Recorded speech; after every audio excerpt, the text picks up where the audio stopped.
Price the Lord Jesus Christ. Encourage by Holy Spirit இந்த சீரீஸ்க்கு நான் உங்களை வரவேற்கிறேன். ஆவியானவருக்கு நான் மிகவும் மனதார நன்றி சொல்கிறேன். என்னோட லூக்காவின் புஸ்தகம் 1வது அதிகாரம் 30வது வசனம். தேவதூதன் அவளை நோக்கி, மரியாளே பயப்படாதே, நீ தேவனிடத்தில் கிருபை பெற்றாய். ஆமீன். தேவதூதன் மரியாளை நோக்கி, பயப்படாதே, நீ தேவன்கிட்ட கிருபை பெற்றதுனால பரிசுத்த ஆவியானவர் மேல் நிழலாடும் போது தேவகுமாரன் பிறப்பார்னு சொன்னார் இல்லையா?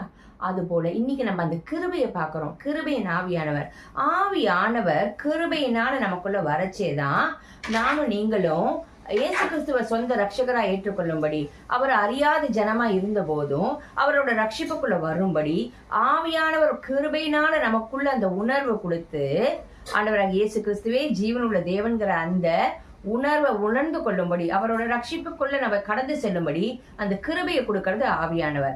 அப்போ அந்த உணர்வு இல்லைன்னா நம்மளுக்கு தெரியுமா? யோசிச்சு பாருங்க. யாரு வேணாலும் வந்து நம்ம கிட்ட சுவிசேஷம் சொல்லியிருக்கலாம். ஆனா ஆண்டவராக இயேசு கிறிஸ்து தான் மெய்யான தேவன் உணர்ந்து கொள்ள, அவர் பக்கம் திரும்பறதுக்கு ஆவியானவர் நமக்குள்ள முதல்ல ஒரு கிருபையை கொடுக்கிறார், கிரியை செய்யறாருல. அந்த கிருபையினால நம்ம மீட்டெடுக்கப்பட்டு தேவனுடைய கிருபையும் அவர் நமக்குள்ள கொடுக்குற அந்த விசுவாசத்தினால நம்ம ரட்சிக்கப்பட்டிருக்கோம். இன்னைக்கு அந்த கிருபையின் ஆவியானவர் தான் உங்களை பார்த்து சொல்றாரு, இன்னைக்கு தேவ சமூகத்துல தேவனோட கண்களை நம்ம கிருபை பெற்றிருக்கோமா? எந்த விஷயத்துக்கு நீங்க பயந்துட்டு இருக்கீங்களோ, கலங்கிட்டு இருக்கீங்களோ, ஆவியானவர் சொல்றாரு பயப்படாதீங்க. ஆவியானவர் கிருபையை தராராம்.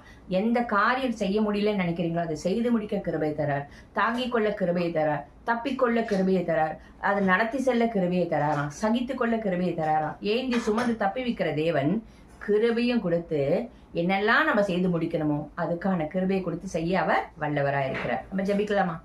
எங்கள் அன்பின் பரலோக தகப்பனே, உம்மை துதிக்கிறோம், ஸ்தோத்திரிக்கிறோம்ப்பா. ஆவியானவரே, இந்த காலை வேளையிலும் தகப்பனே, உம்முடைய கிருபையினால் எங்களை நிரப்புவதற்காக நன்றி சுவாமி.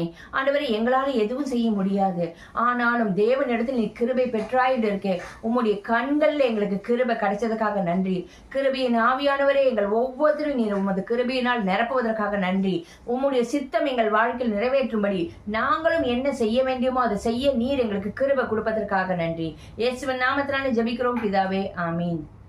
ஆமீன். God bless you.